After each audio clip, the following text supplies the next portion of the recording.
policymakers from all over the world will be meeting in Paris this week and next to address the issue of climate change. With much fanfare, they will purport to reach an agreement that will prevent the Earth's average global air temperature from rising more than 2 degrees Celsius. This 2-degree limit will supposedly mean success for the conference in Paris and success in the battle against global warming, thus preventing catastrophic events from occurring. And so I come to the floor today to call attention to several news articles pointing out problems with this approach, with this 2 degrees Celsius approach. The first is a front-page story from yesterday's Wall Street Journal. I hold it in my hand, Mr. President. It's titled, "Climate Experts Question Temperature Benchmark." This is not an opinion piece. It's a news article. The article points out that the 2-degree target is both arbitrary and based on questionable research. The article quotes Mark Maslin, professor of climatology at University College London, saying, and I quote Professor Maslin, "It emerged from a political agenda, not a scientific analysis. It's not a sensible, rational target," unquote. The article goes on to say that despite assumptions by policymakers, the 2-degree target does not express, quote, "a solid scientific view," unquote. Indeed, no report by the UN Intergovernmental Panel on Climate Change even mentions the 2-degree limit. Economics professor William Nordhaus appears to have been the first to use the 2-degree figure. The article notes that his work argued that a rise of 2 or more degrees would put the Earth's climate outside the observable range of temperature over the last several 100,000 years. Now, I asked my colleagues, Mr. President, how did they measure air temperature 100,000 years ago, 200,000 years ago, as Professor Nordhaus appears to have been concerned about? But I would also point out to my colleagues that being outside the observable range is far different from being catastrophic. It's not the same thing. But from that has evolved the 2-degree model. This is not the first time that the model has been criticized. In October of last year, David Victor and Charles Kennel wrote about it in the journal Nature.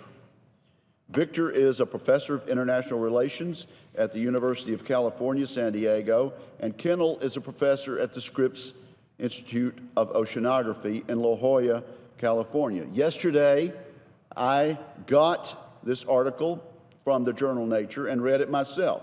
In their piece, Professors Victor and Kennel wrote, "Politically and scientifically, the 2 degrees Celsius goal is wrong-headed.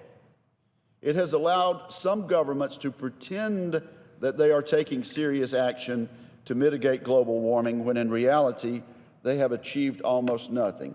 And this is one of the things I worry about, Mr. President.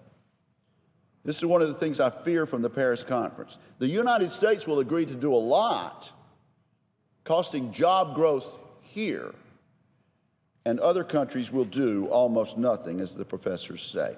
Victor and Kennel say that the 2009 and 2010 U.S. conferences in Copenhagen and Cancun officially adopted this approach.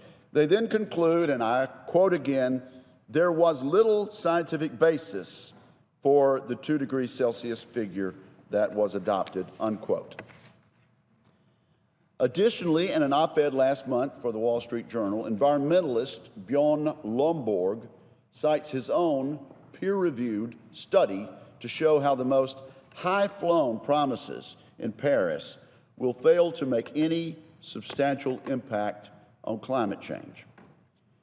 Even if every country fulfills every promise made in Paris over the next decade and a half, according to Dr. Lomborg, the growth of global temperatures would be reduced by less than 0.05 degrees Celsius, or 0.05 of a degree Celsius.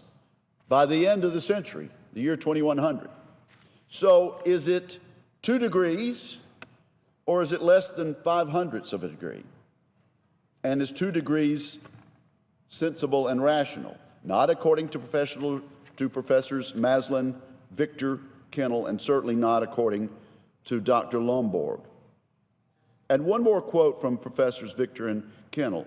They point out one of the major problems in the 2 degrees Celsius approach. Quote, failure to set scientifically meaningful goals makes it hard for scientists and politicians to explain how big investments in climate production will deliver tangible results. Yes, what are the tangible results?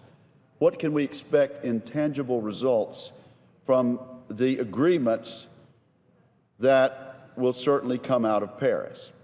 We'll be $3 billion poorer, that's for certain, because the President has pledged $3 billion from taxpayers for the Green Climate Fund.